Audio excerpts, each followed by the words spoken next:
Amigos y amigas, y pasamos de inmediato a otros temas y como lo dijimos al inicio de este día, hoy es el Día Mundial de los Pacientes Trasplantados y en este 2024 se cumplen 18 años desde que la Organización Mundial de la Salud, OMS, estableció fecha para hacer conciencia sobre la necesidad que tienen los pacientes con enfermedades crónicas para recibir un trasplante de órgano o tejido.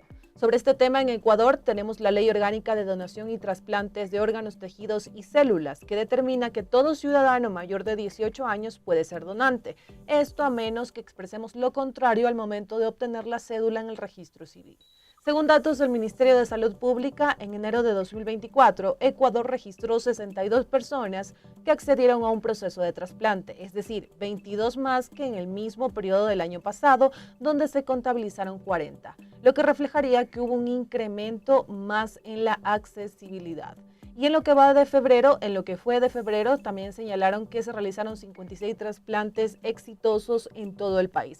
Según también datos del Ministerio de Salud Pública, alrededor de 7.468, Ecuador, según datos del Ministerio de Salud Pública, señala que Ecuador cuenta con 79 establecimientos de salud y servicios de apoyo acreditados para garantizar el proceso de donación y trasplantes, donde están activos programas para realizar trasplantes de córneas para niños y adultos, riñón para niños y adultos, hígado para adultos, corazón para adultos y también otros como son médula ósea. En estos momentos vamos a hacer un enlace con nuestro compañero Rolando Goyes para que nos cuente un poco más acerca de este tema. Rolando, te escuchamos. Corapa Informa.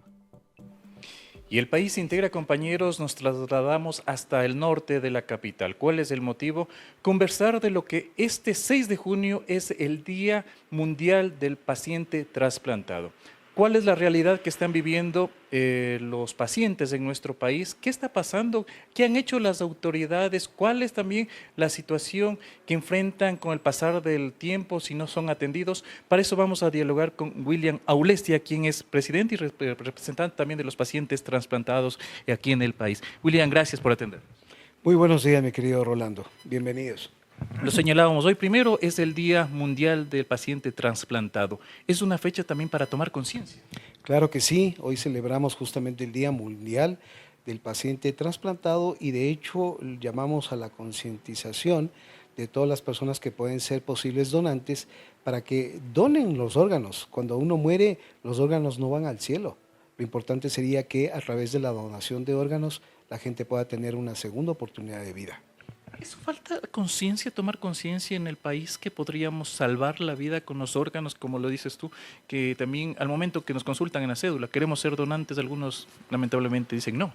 Sí, desafortunadamente hay cierta, digamos que duda con respecto a qué es lo que pasa después de que su pariente o familiar cercano muere.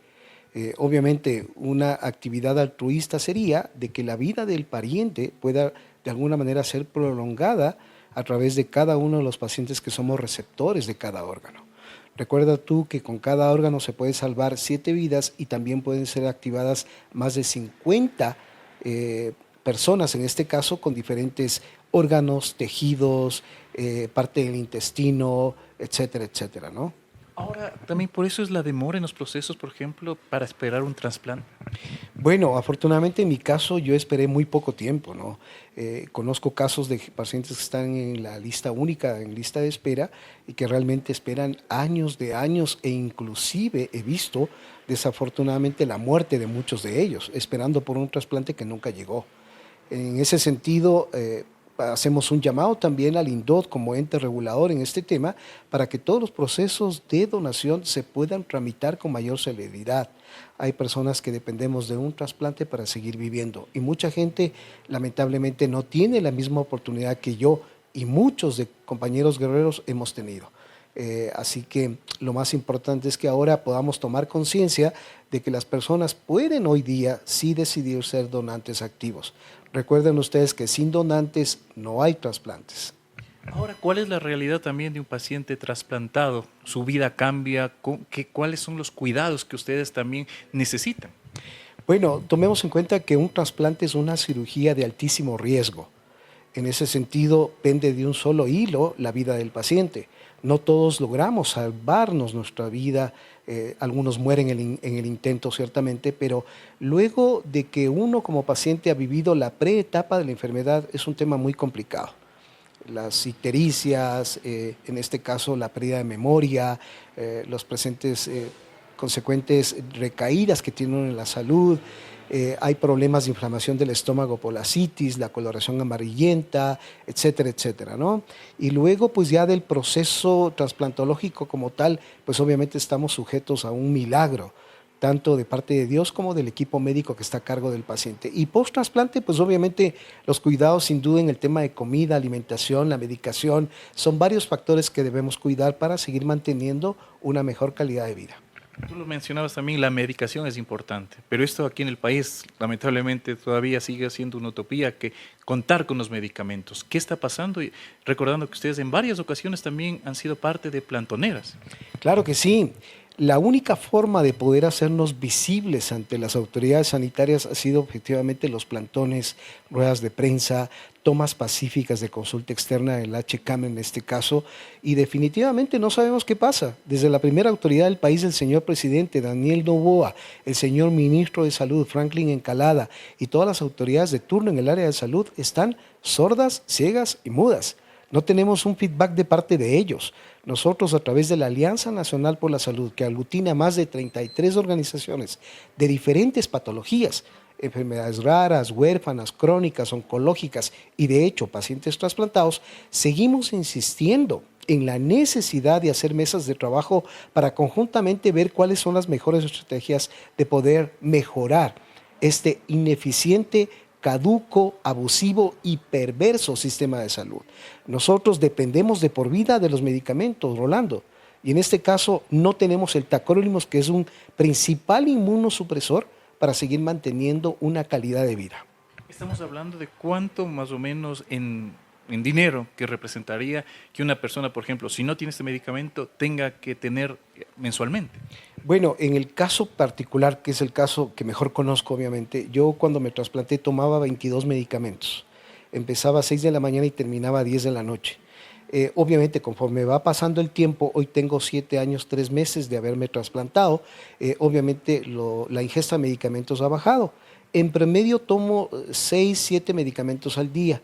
En promedio, un paciente trasplantado, si no cuenta con la ayuda del gobierno, del Estado y la entrega inmediata de medicamentos inmunosupresores, más o menos debería tener entre 500 y 600 dólares mensuales para poder cubrir este tipo de requerimientos.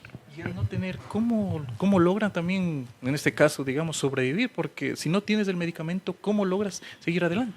Bueno, nosotros como ASOEPAD precisamente de alguna manera brindamos este tipo de apoyo al paciente. Habemos pacientes que de alguna manera tenemos la posibilidad de poder adquirir y en ese sentido compartimos lo poco o lo mucho que uno tenga. Hay compañeros que vienen a mi oficina, me piden medicamentos y yo obviamente les ayudo en la misma proporción en que tengo esa disponibilidad, pero no todo el tiempo se tiene. Consecuentemente, seguimos dependiendo de un sistema de salud ineficiente que no brinda ese tipo de garantía. Además de eso, Rolando, las autoridades sanitarias, llámese CERCOP, ARS, etcétera, lo que están primando es el factor económico por sobre la efectividad terapéutica del medicamento. Es importante que se adquiera medicamentos de marca para garantizar la buena salud y estabilidad de vida de cada paciente. A esto también se suma, por ejemplo, que las personas sufren maltrato, digamos, por alguna manera decirlo, cuando acuden a recibir los medicamentos o cuando necesitan ser atendidos para la revisión. Perfecto, esa es una parte cultural que la gente no entiende. Desde el guardia de seguridad, aparte de su prepotencia, su autoritarismo, maltrata al paciente. Yo he sido testigo y yo mismo de alguna manera me he enfrentado, no físicamente porque no es el tema, pero sí he llamado con autoridad la atención a la persona o funcionario que abuse del paciente. El paciente llega a la consulta externa porque está enfermo. Consecuentemente, aparte de eso, llegar a recibir un maltrato no es justo. Nosotros sí hacemos un llamado a las autoridades para que por favor este tipo de cosas se controlen. El paciente debe ser atendido con calidez y con calidad humana. Somos seres humanos y requerimos que nos ayuden con el brindar un servicio que no es gratuito, es un derecho adquirido y cada uno de nosotros pagamos y aportamos mensualmente para recibir una atención de calidad, una atención prioritaria por ser pacientes vulnerables. Eso nunca Normalmente no sucede todo el tiempo, pero debemos tomar conciencia de que el compañero guardia, la compañera enfermera, el compañero médico, también son seres humanos. Hoy están en ese nivel de autoridad. Ojalá algún momento no estén en el lado nuestro, siendo pacientes. Ahí se van a dar cuenta que el paciente realmente sufre una doble vulneración de sus derechos. Esto no puede ser. ¿De cuántos pacientes, bueno, de cuántas personas estamos hablando, tal vez que conozcas que están en lista de espera o que ustedes tengan el conocimiento que necesitan de un trasplante? Bueno, de lo que yo personalmente conozco, entendemos que esta lista de pacientes sobrepasa más o menos los 2.500 pacientes, mi querido Rolando. No estamos hablando solamente, como en mi caso, requiriendo un trasplante hepático. Hay pacientes que requieren trasplantes de riñón, de córnea, de médula ósea, de tejidos, de músculos, de huesos, etcétera. Y esta lista es interminable. Por tanto, debemos una vez más hacer un llamado a toda la ciudadanía para que tomemos conciencia, que seamos donantes activos, porque a través de la donación de órganos podemos salvar muchas vidas. Hoy somos nosotros, mañana puede ser cada uno de ustedes, puede ser un familiar cercano, etcétera. Entonces, tomemos conciencia de que el donar órganos salva muchas vidas. De forma final, William, también, bueno, en este tema, ¿ustedes continuarán tal vez con plantones, con movilizaciones para que las autoridades atiendan esto? ¿Se dé una atención de calidad?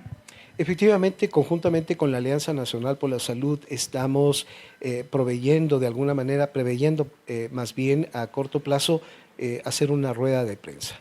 Esto como única forma para llamar la atención de las autoridades que esperamos, insisto, dentro de la alianza habemos muchos profesionales en diferentes áreas. Sería genial poder hacer mesas de trabajo conjuntamente con parte del gabinete, con el ministro de Salud, sus asesores, el equipo técnico y conjuntamente con nosotros estructurar planes estratégicos que nos permita llevar a un nivel prioritario en el tema de salud y juntos poder seguir tomados de la mano y trabajar por la salud. Recuerda que un pueblo sin salud es un pueblo improductivo. Por lo tanto, hacemos este llamado para que se brinden todas las posibilidades de acercamiento y podamos sentarnos en una misma mesa de trabajo y podamos estipular estas proyecciones que sin duda va a ser de beneficio para todos los pacientes que requerimos una ayuda urgente. Queremos agradecer a William Aulesia, representante de los pacientes trasplantados aquí en el país también, con quien hemos dialogado. Nuevamente el llamado al pueblo ecuatoriano, a los ciudadanos, para donar nuestros órganos. Recordemos que muchos de ellos pueden salvar las vidas de aquellas personas que hoy están en esta lista de espera. Nuevamente las autoridades que tomen responsabilidad de la entrega de medicamentos, la atención oportuna y sobre todo el respeto a las personas que hoy necesitan ser atendidos y necesitan los medicamentos. Con esto retornamos. Corape informa. Y el Ecuador se integra. Le agradecemos a nuestro compañero Rolando Goyes por ese reporte. Así es la invitación en este caso a hacer conciencia acerca de la importancia de salvar vidas, de la importancia de la donación de órganos y sobre todo también lo que decía Rolando y uno de nuestros invitados, el invitado con el que mantuvo este diálogo, también esta conciencia para evitar discriminar a las personas que han tenido un trasplante de algún tipo de órgano o tejido o que están presentando alguna enfermedad catastrófica. Amigos y amigas, nos despedimos. La invitación a que sintonicen Ecuador en Contacto de 5:30 a 6 de la tarde, pero sigan en sintonía de Corape Digital TV. Ya vienen algunos espacios como por ejemplo Minga por la Pachamama.